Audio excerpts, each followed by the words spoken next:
Hi everyone, today we'll have a look at the A major Etude by FEDEROW for the Texas All-State auditions. In the second part of the video, I will cover the preparation process as well as give you a detailed musical interpretation analysis. But before we do that, head to patreon.com/Matonis if you'd like to support my work. There are cool perks for my Patreon subscribers, such as downloads to the piano part for this Etude as well as play-along tracks in different tempos for your practice. You will also find links to a variety of my method books, so consider subscribing and supporting the channel. The best support you could give is by sharing this video with your friends and on your social media platforms, of course if you believe my work is worth watching. Give this video a like, leave a comment down below telling me what you think, and subscribe and hit the notification bell for all the latest videos. With that out of the way, let's talk about the preparation. My approach to learning new pieces vary based on what technical and stylistic challenges I see presented when I have my first look at the sheet music. Sometimes I like playing through the piece once before I do more research. However, this Etude has a style which is not frequent in euphonium repertoire. Therefore, I would start by trying to find a good recording of it, which hopefully you already did if you're watching this video. Second step would be finding some information about the composer and the style for better interpretation choices. Polacca is an Italian word for Polonaise. Since I could not identify exactly who FEDEROW is or was, I would suggest listening to the recordings of Friedrich Chopin's for style reference, since he was the composer who popularized the style. There are also some useful guidelines on TMEA website indicating the tempo range between 86 to 96 beats per minute alongside other useful stylistic suggestions. I would highly recommend having a good look at it before you start practicing. Once you played through the Etude a couple of times and have an idea of how the melody sounds, you need to sit down, grab a pencil and mark in your breaths. Breathing is going to highly impact both the phrasing and your technique. Therefore, we need to have a plan to where we will breathe before we start practicing. For this purpose, I prefer splitting the Etude into 3 sections. First being bars 1 to 12, second is 13 to trio, and lastly trio to the end. It will take you between 3 and 4 breaths to complete the first section, and there are multiple logical options of where you could take those breaths. However, I would like to focus on spots where you should not breathe first. Definitely no breath after bar 5 or 9. Let's move on to the actual breaths. Take a big breath at the beginning to ensure a smooth ride all the way to section 2, which starts at bar 13. Since we're not going to take a breath after bar 5, you will want to breathe somewhere after bar 6. You have 2 logical options here. First one is taking a breath after bar 6, and second option is a breath before the last 8th note of bar 7. Both options are musically acceptable, but I'd rather breathe after bar 6 since coming back on a middle concert A or treble B is a much more secure option than trying to land on a high concert F sharp or treble G sharp at the end of bar 7. Third breath before we have an actual rest will be after bar 10, and this might just be enough for you to comfortably make it through the section. However, since the tempo range is reasonably wide, air management will differ a lot if you choose to play this etude at 86 beats per minute in comparison to 96 beats per minute. There are two more spots where you could squeeze in a fourth breath for an extra boost of air. The first place would be before the 16th note triplets in the bar 4, and the second is after first 8th note of bar 5. Section 2 will require 3 to 4 breaths once again. First one obviously being the rest at the end of bar 12. I would encourage you to take as much air as possible there, since that is going to be your best opportunity for full breath before trio. Second breath will be before the last 8th note of bar 16, which I believe is already marked in Voxman book. Third breath is where you will have 3 options. First one being after bar 18, second before the last 8th note of the bar 19, and option 3 will be after the 8th note of the bar 20. My least favorite option would be taking a breath in bar 20. The other two are a toss-up. I would personally breathe after bar 18 for slightly better phrase flow. On the other hand, a breath after the quarter note in bar 19 is going to be a bit more secure breath, since you will not have to restart on a grace note that will require swift and coordinated fingers. In this case, I think both options would be equally good. Lastly, depending on the tempo you play the etude at, you might want to consider taking a breath after bar 22 for some extra air. Again, optional but something to keep in mind. There's a fermata right before trio section, and there are 3 ways this could go, 2 of which are pretty bad and 1 that will be optimal from both musical and technical standpoint. Even though we are moving to new section, you want to avoid ruining the momentum by taking too much time to rest and breathe.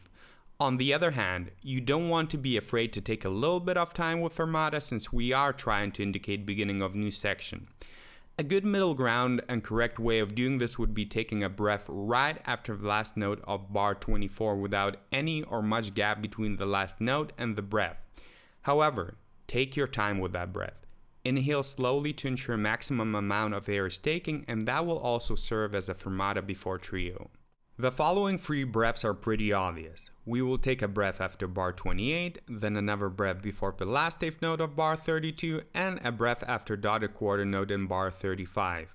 You will need to take 2 or 3 more breaths in order to finish the etude, and this is where you will have multiple options once again. There's a potential to take a breath after bar 37, bar 38, after first, second, or third beats of bar 39, after bar 41, and after bar 42. Personally, I would prefer not to take breaths after bar 37 or 41 to keep the last 8th note of both bars longer and more connected to the following bars from phrasing standpoint. For the same reason, I lean towards not taking a breath after bar 38.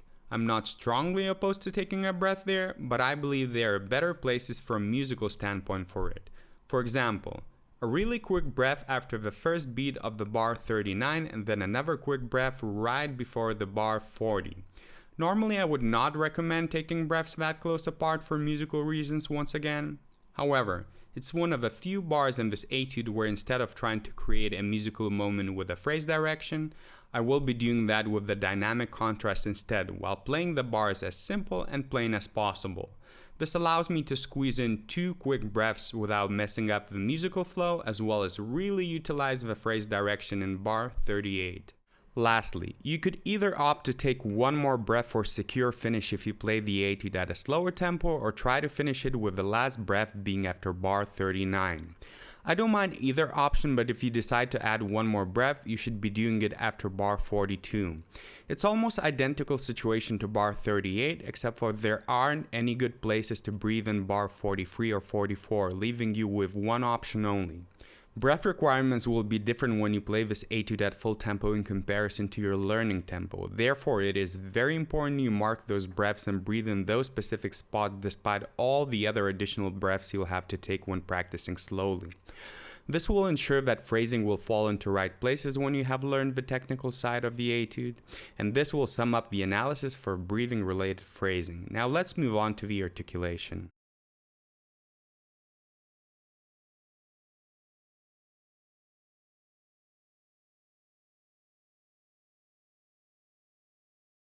Most frequent articulation marking in this etude will be staccato, and it could be interpreted in a variety of ways. It is important to make a distinction between how you will approach 8th notes with staccato markings in comparison to 16th notes. 16th notes with staccato just screams out light and graceful in this style and tempo. On the other hand, I'm not convinced the same goes with staccato 8th notes. The fact that it's an 8th note rather than 16th note already tells us that it should be played a bit longer. In overall musical picture, I prefer looking at it as clearly articulated rather than light and short. Don't get me wrong, I'm not saying it should be played heavy, however, I would focus on crystal clear front of the note and adding a little bit of bounce instead. It's a very subtle difference, but it makes a substantial impact on how the etude sounds stylistically. Another important articulation marking in this etude is marcato. Marcato in the bar 7 should be taken very literally. Play it with a little bit more emphasis, but don't try to be too creative with it. Otherwise, it will fall out of the musical context. On all the other occasions, I would treat marcato as a lead up to the following note. Interpret it as putting weight on a note to push off in order to move to the following pitch. Almost like putting a lot of weight on one foot when climbing up the stairs. From a technique standpoint, you will achieve that by starting a note with a good amount of air while gradually backing away in volume to ascend into the following pitch. The key will be air control rather than being aggressive with your tongue. Dynamics in this etude are very well placed. If you see a crescendo marking, start and end it precisely where it's placed. Interpret forte at the beginning as a full sound instead of loud and heavy.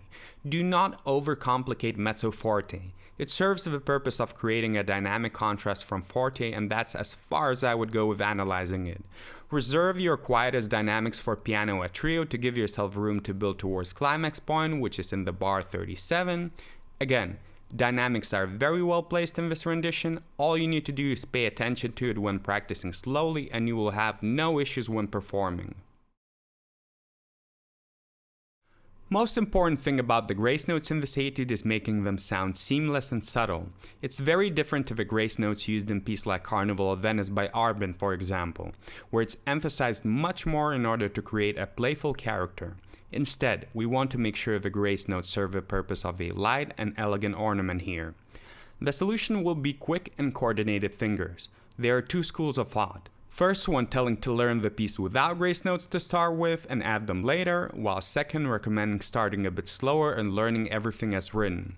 My suggestion would be to use the first option if you're completely new to playing grace notes. Otherwise, isolate bars that have grace notes in it and practice them very slowly until you reach the desired tempo. Later, put those bars into phrases and start practicing the etude in longer segments. This will save you time and effort. Another musical challenge will come from bars that have a 30-second note after a rest, such as bar 12, 37, 38, 41, and 42. Once you get closer to the full tempo, you will likely notice that those 30-second notes start sounding a bit more aggressive than you'd like to. Surprisingly, the issue will often not be the tongue on the articulated 30-second notes, but rather the length of the 60 notes prior. Avoid making the last 60 notes of those bars too short to prevent the 30-second note from sounding panicked and aggressive. This etude can sound great without any vibrato at all. However, subtle use of it can be a great tool building towards the climax point in trio. Crescendo does not start until bar 33. To create some movement without drastically altering tempo or dynamics in bars 25 to 32, begin the section with barely any vibrato and add a little bit of it starting at the bar 29. Be very subtle in your approach. Wide and fast vibrato will sound much worse than no vibrato in this case, so if you're not 100% confident with your vibrato control, I would suggest playing trio with a beautiful straight sound. However, as I mentioned prior, a little bit of vibrato can make this section sound much more complete from a musical standpoint, so you might as well give it a try, at least in your practice room. Thank you very much for watching. Hope you found this video useful and entertaining. If you're interested in online lessons, don't hesitate to get in touch with me. You'll find my contacts in the description box below. A special thanks to dfmusicinc.com for sending one of their JP374ST euphoniums to test in this video. A review is coming very soon. In the meantime, go check them out and get a 10% discount on quality instruments, mutes, and mouthpieces with a promo code MATONAS. A huge thanks to all of my patrons for supporting my work. Thank you very much, I really appreciate it, my friends. For now, enjoy your week, and I will see you very soon in the upcoming videos.